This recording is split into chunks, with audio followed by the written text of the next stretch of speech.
देश की जमीन अरुणाचल और हिमाचल में खिसक रही है जमीन, उसके ऊपर सरकार ने आके बदली है। ये सिर्फ हिंदू मुस्लिम इशू को उठाकर लड़ाकर अपनी सरकार को मजबूत करना चाहते हैं। तो जो है गरीबों की मदद होगी, गरीबों की मदद होगी। तो मैंने कहा कि 1000 टन सोना मंदिरों के अंदर रखा हुआ है, 1000 टन सोना। अगर गरीबों से मोहब्बत है तो ये दम सोना जो है ये गरीबों में बांट दो तो सारे हिंदुस्तान के गरीब धनवान हो जाएंगे।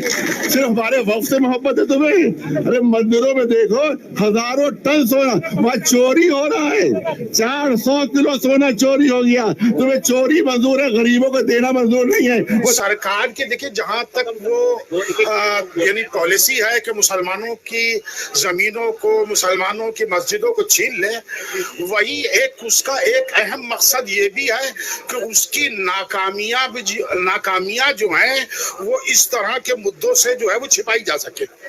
जमजम की महक, इश्क का पैगाम, रिवायतों का अक्स, मोहब्बत का नाम, छूटे ना ये जादू, रहे साथ हर पल, जमजम के इत्र से महके हर पल।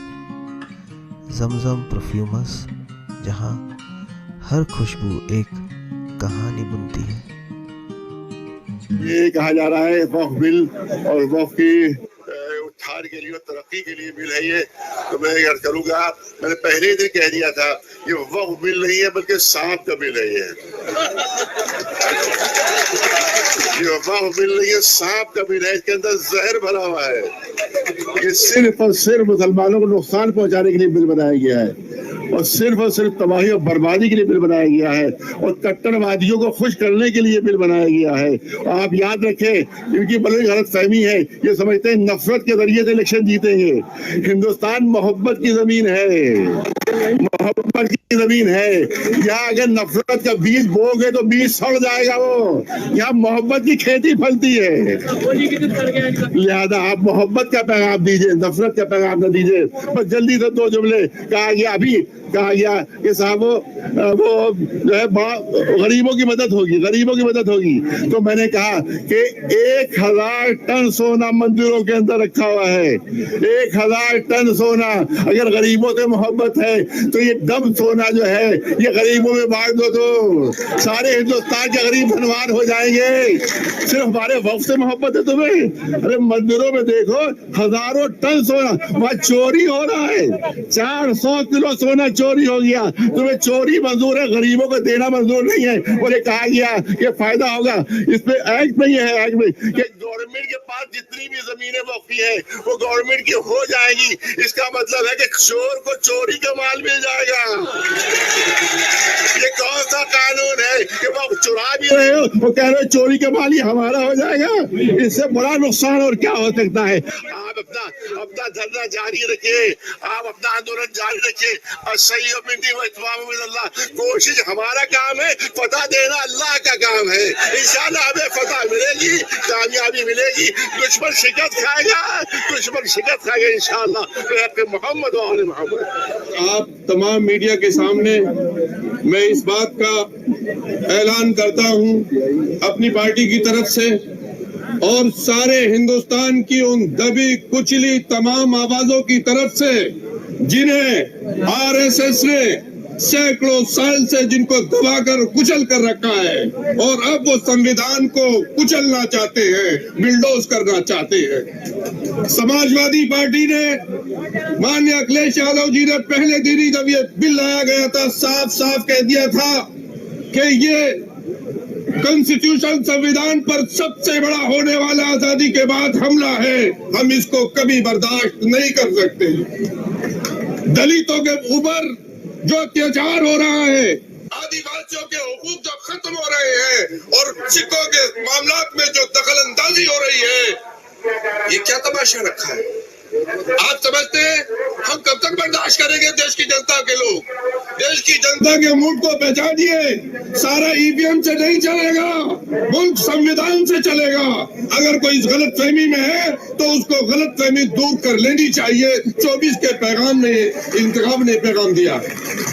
मुसलमानों के साथ मैं अपनी बात खत्म कर रहा हूँ। जिस तरह से मजाक किया जा रहा है, मजहबी मामलात में दखल अंदाजी की जा रही है। ये बीजेपी वो पार्टी है जो एक मुसलमान को सारे मुल्क में एक सीट लोकसभा की नहीं दे सकती। वो वक्त की रक्षकता क्या करेगी, हिफाजत क्या करेगी? ये वो लोग हैं कि जिनके मिनिस्टर के सामने लंदन की सड़कों पर देश का अपमान हो और इनके चेहरे पर कोई रंगत इनकी बदले ना, कोई उस पर स्टेटमेंट आए। ये कौन लोग हैं?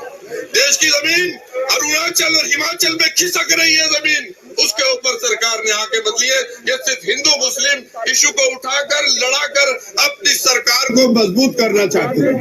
मैं अपनी बात को खत्म कर रहा हूँ इस पैगाम के साथ कि ये लड़ाई लंबी है, ये लड़ाई उन अंग्रेजों के गुलामों से है जिन्होंने देश के साथ कभी अहद वफा नहीं किया, और ये देश के उन वफादारों से है जिन्होंने 100 साल तक देश की धरती को बचाने के लिए, देश की इज्जत और वकार को बचाने के लिए अपनी जानों की कुर्बानियां दी है।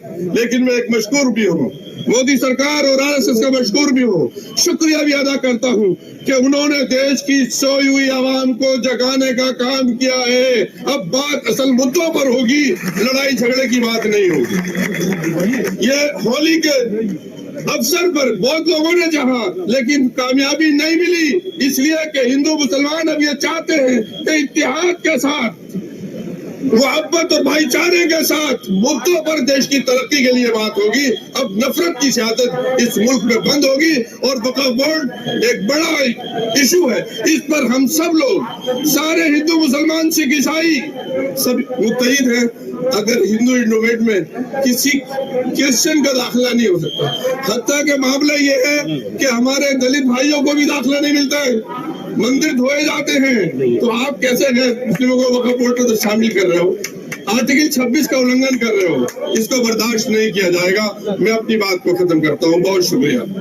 आपके इस जोश और जज्बे को देखते हुए बहरहाल मैं भरपूर एतमाद और यकीन के साथ कह सकता हूँ कि कामयाबी आपके कदम चूमने जा रही है।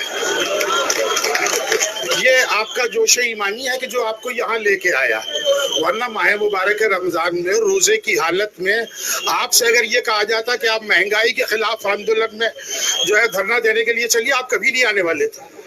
आपसे, हालांकि ऐसा नहीं है कि ये महंगाई जो है वो मसला नहीं है, बहुत बड़ा मसला है। और सरकार के देखिए जहां तक वो यानी पॉलिसी है कि मुसलमानों की जमीनों को, मुसलमानों की मस्जिदों को छीन ले, वही एक उसका एक अहम मकसद ये भी है कि उसकी नाकामियां जो हैं वो इस तरह के मुद्दों से जो है वो छिपाई जा सके। ये सिर्फ इसी मकसद के लिए हो रहा। तो बहरहाल ये हमारे ईमान से जुड़ा हुआ मसला है और हमारे यकीन से जुड़ा हुआ मसला है। देखिए, ये मस्जिदों के एहतराम, बारगाहें और दरगाहों का तकद्दुस, उसकी जंग है, लिहाजा हमारे ईमान की जंग है। और अब जब तक इस जंग को कामयाबी के साथ सर नहीं कर लेंगे, उस वक्त तक खामोश भी नहीं बैठेंगे। शुक्रिया।